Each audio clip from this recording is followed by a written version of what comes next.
Good evening, ladies and gentlemen. I'm calling to order this meeting of the Council of the Town of Oakville. And Council, I would invite you and the members of the public to rise and join in the singing of O Canada.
Thank you, everyone. Please be seated. Madam Clerk, I see we have no regrets from councillors tonight, and I'll ask if there are any declarations of pecuniary interest. Madam Clerk, there are none. And Council, I look for your approval of the minutes of the regular session of Council on September 24th and the minutes of the Planning and Development session of Council on October 1st. And Councillor Dudek, thank you for the motion. Councillor Lischina, thank you for seconding. All in favor? Opposed, if any. The minutes are confirmed. Council, we have no delegations or standing committee reports on tonight's brief agenda. And the first item is the, Councillor O'Meara. Happy to move the consent item, but I did want to just thank staff for putting that together on short notice. It was very informative and very apropos for us, and I really do appreciate that. So happy to move the consent item. Thank you, Councillor. Is there a second? There has to be a second. Councillor Ilger, thank you. All those in favor? That is consented to. That's received. The first discussion item is the Oakville Enterprises Corporation update and authorization request, and there is I'm informed, a PowerPoint presentation by Rob Lister, who's the Chief Executive Officer of Oakville Enterprises. Mr. Lister, welcome. Council looks forward to your presentation and your information.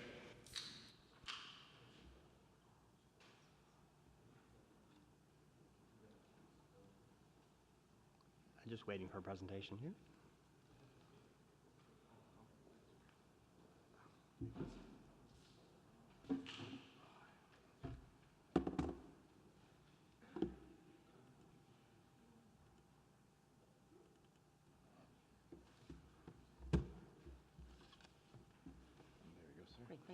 Thank you. Thank you. Good evening, Mayor Burton, councillors. Thank you for this opportunity this evening, first to give us an update on Oakville Enterprises and Oakville Hydro. This evening with me I have a number of my staff, some of the usual suspects. Pat Spruan, Corporate Secretary. Jody Charto, Manager of Communications and Marketing. Mary Caputi, Senior Vice President of Enterprise Innovation. Doug Walton, Vice President of Business Development. And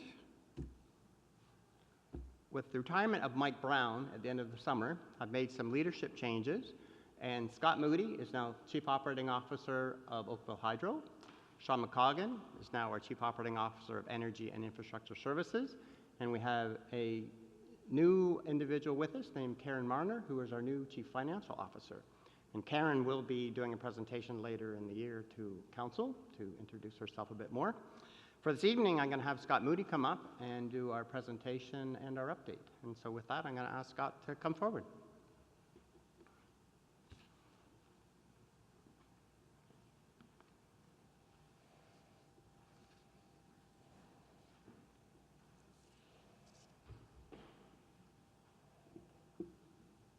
Thank you, Rob. Mr. Mayor, town councilors, town staff. Last month, Oakville Hydro was presented the Ontario Energy Association's Award for Customer Service. Oakville Hydro was chosen from a diverse pool of energy companies across Ontario and recognized for our commitment to customer service excellence. Pictured receiving the award are President and CEO Rob Lister, Vice President Enterprise Innovation Mary Caputi, and Director of Customer Care Paula Bergen. We are very pleased to have received this award and, of course, the recognition that goes with it.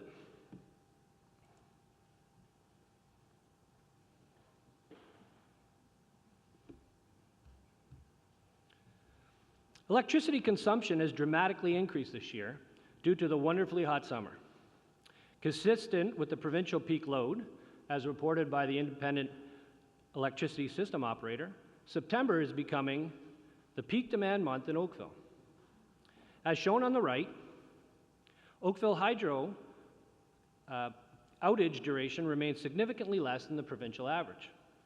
Oakville Hydro customers experience only about 33 minutes of service outage annually, as compared to over 100 minutes in the rest of the province.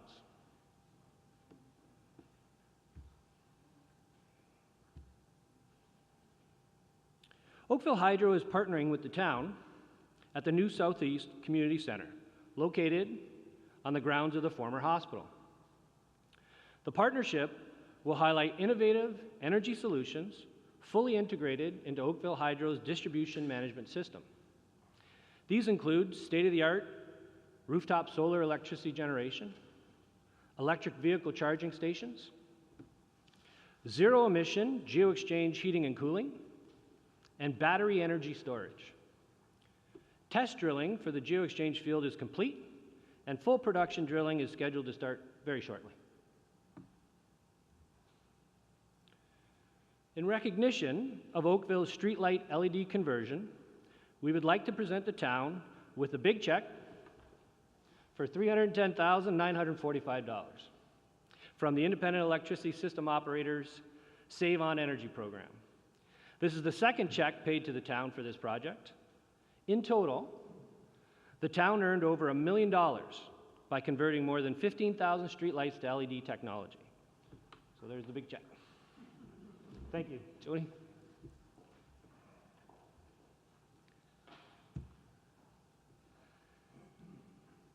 At OEC, our top priority is safety. We continue to keep the safety of our employees and the public top of mind 24 hours a day, every day.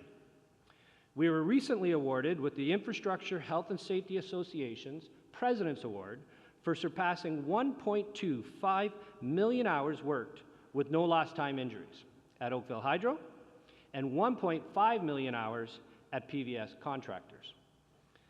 In total, OEC businesses have worked a combined 5.7 million hours without lost time. Pictured receiving this award are Peter Michaud, Director Health and Safety and Environment, and our Joint Health and Safety Committee members, Verlin Simpson and Clark Martin.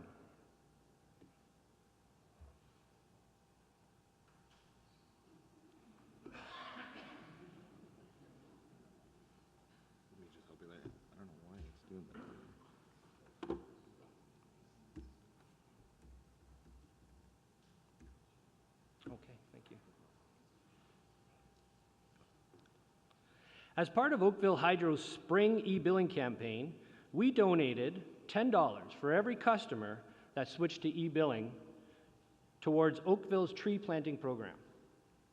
On behalf of our customers, we were able to help plant 1,680 new trees, contributing to Oakville's growing tree canopy. A week and a half ago, the town forestry group facilitated the tree planting. This year, Oakville Hydro employees raised over $9,700 for the Terry Fox Foundation. And as you can see from the turnout, this is still a very popular event for us.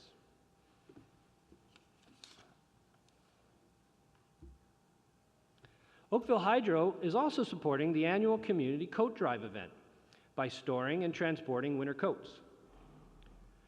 The codes collected will be distributed at St. Dominic's School Gym between 12 and 3 p.m. on October 13th. As part of our brand awareness strategy and business development, we have prepared a brand video that promotes OEC's people, strength, and innovation. We are very proud to showcase this video for you today.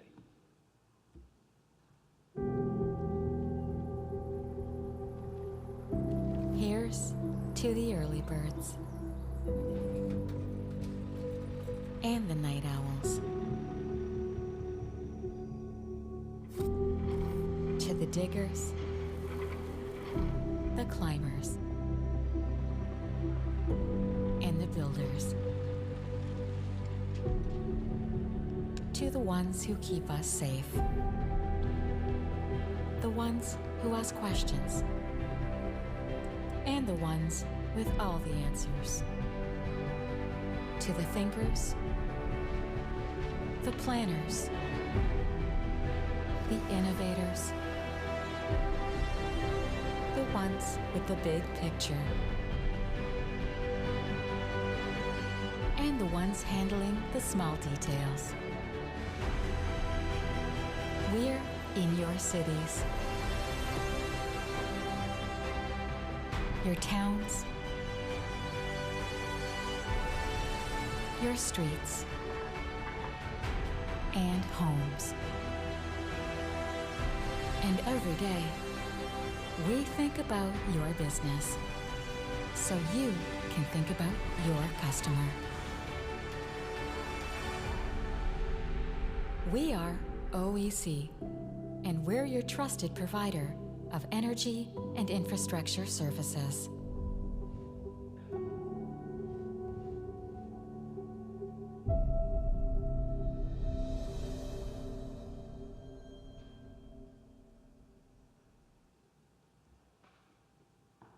Thank you for allowing us time to present today.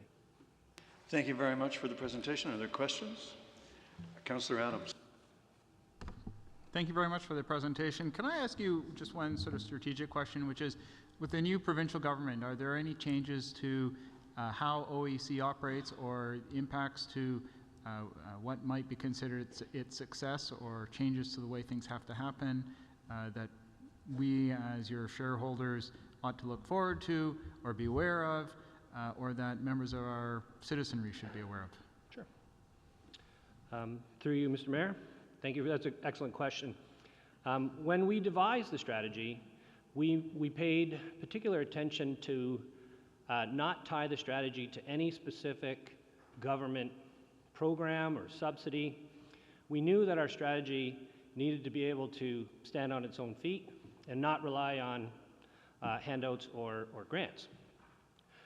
So in every year, we look at the revised landscape, we do a refresh of our thinking, and we present that to our board. This year, after the review, we recommended that there wasn't any major changes that would be required or any different steps needed to be taken in our strategy. So we thought it's still full steam ahead. Councillor Giddings. Thank you very much. Curious further to Councillor Adams' question in terms of our electric conversion for homes, for in-home charging. With the cancellation of the provincial rebate, have you noticed any slowdown in that in terms of people converting? Again, through you, Mr. Mayor. No, we haven't seen a great deal of slowdown. I mean, the program had some good uptick, but the case for owning and operating electric vehicles is really quite economically beneficial. So we haven't seen really any slowdown since that government program has been canceled. Thanks. Other questions? Councillor Lischina. Thank you, Mr. Moody.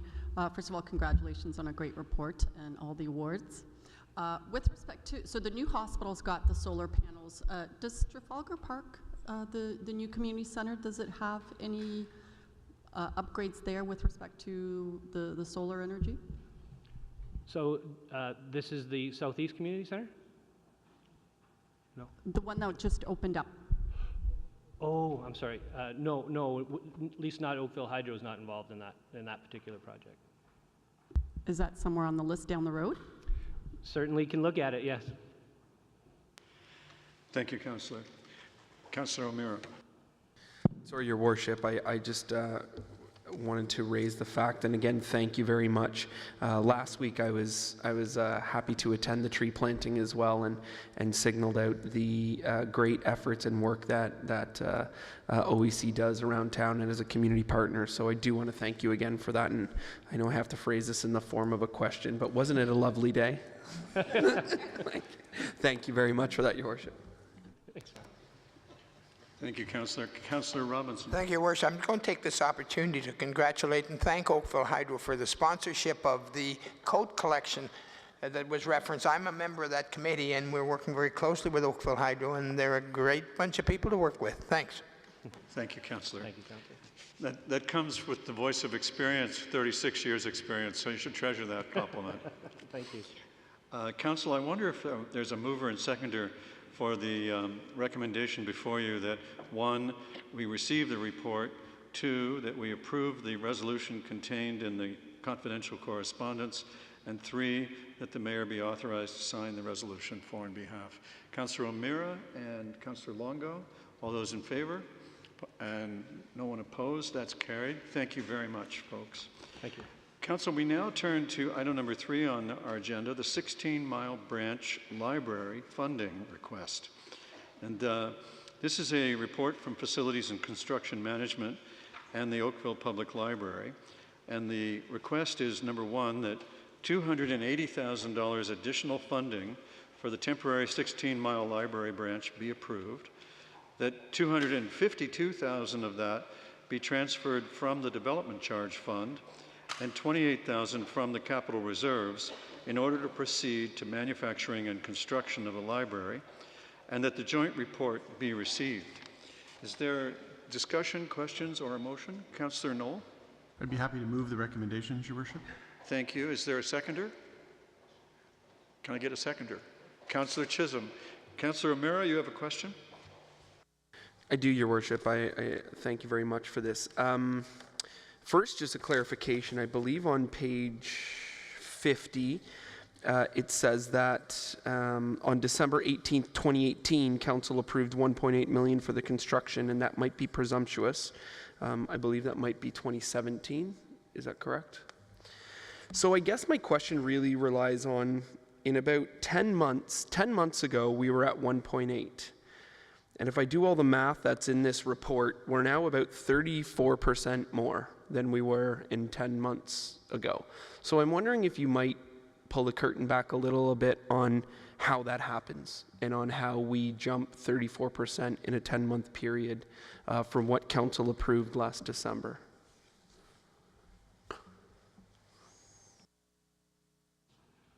Through you, Mr. Mayor.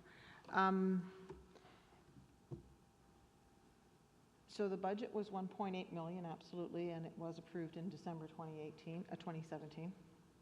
Pardon me.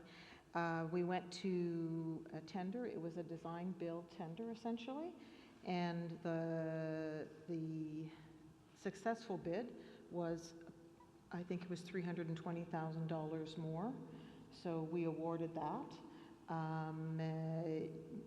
Now, we did feel we were getting good value for our money at the time with the additional $320,000 because we were getting a more durable building, and they were going to meet our timelines, which was critical. So we awarded the project. It's a design build, so it's a set design.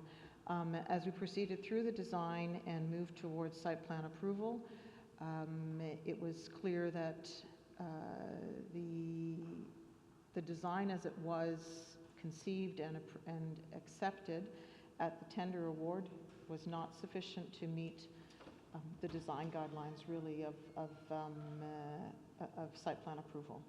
So we made some design changes, mostly to that front canopy. And that's actually the bulk of the extra cost. Now, there's also been a significant change in the market since January. Since December, January, there's been a huge adjustment in the market due to things happening in the States, frankly, and we're finding that in other tenders. That plays a small part in it. Obviously, there's material costs that are being that have escalated in costs through. We have no control over that. There's also, I mean, it is a change order, so there's increased costs when you have a change order. That's essentially how we got there. And so the lifespan on this, from what I read, is supposed to serve us for 10 years until we're able to go into a permanent place, and then there will be transferable assets that can go into the 10-year place. So do any of the urban design $280,000 costs, are those transferable that we're discussing tonight? Yep. So those will all be able to move in, and what's the lifespan on that? I would say that it should be able to be extended to the same extent as the rest of the building. It's designed to be a fully modular building, everything. So they build it in the factory, they install it on site. And then we can, at the end of the 10 years, we can choose to relocate it to another location in town, or we can choose to sell it because it will be still a viable piece of equipment, really, a building to sell. And do we know what the likelihood of cost recovery would be if we were to decide to sell it? I can't predict that 10 years in the future. I think our best bet would be to reuse it, really. Okay, thank you, Your Worship. Councillor O'Meara, were you satisfied enough to provide the second?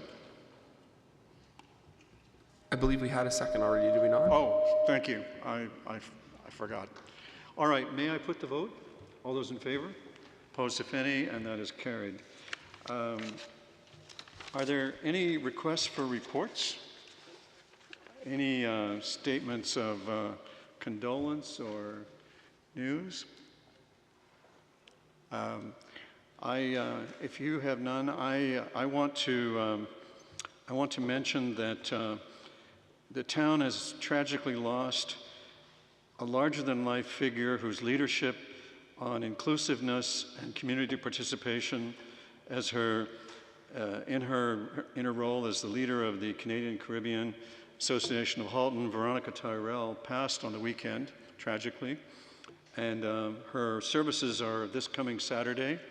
And she was a dear friend of mine, and I feel a great tragic sense of loss personally and on behalf of the town. And at the service at 1 o'clock at Glen Eden on Saturday, I will be delivering a eulogy. I hope the public will remember her and her family in their thoughts, and it would be wonderful if everyone could appreciate how much she did for our town to the goals that we all share of reconciliation and inclusiveness and cooperation and participation with each other in our community.